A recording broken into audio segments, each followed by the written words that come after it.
Tam být ani jedna nulička, co když přijede Kevinův táta. To přijede, ne? Vem to hřebenem, ty vole, Báro.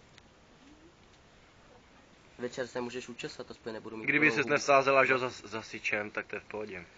Držbu. Prostě blondýna. Jo, blondýna. My jsme proti blondýnám. Jo, Řetěz. řetěz, no, pálku a barvu na vlasy.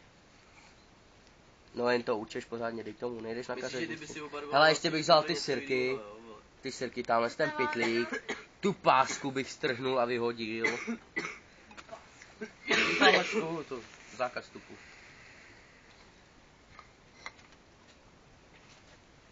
No a pak jako docela bordel mám vevnitř.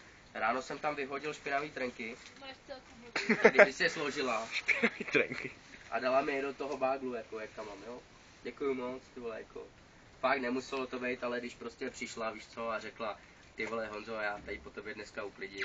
Tak jako co jsem měl dělat, když prosila na kolenou, ty vole.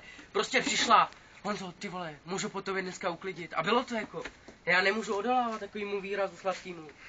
No na tebe úplně vyvinula tlak, co? No ty vole, jako psychický nátlak, jako prase, prej. Ty vole, jestli tady po tobě dneska nebudu moci chodit, tak ti udělám ze života peklo, prej. Pobiju ti domácí zvířátka a tak, ty vole, jako. To prostě... Co se dá dělat, já jsem musel, prej.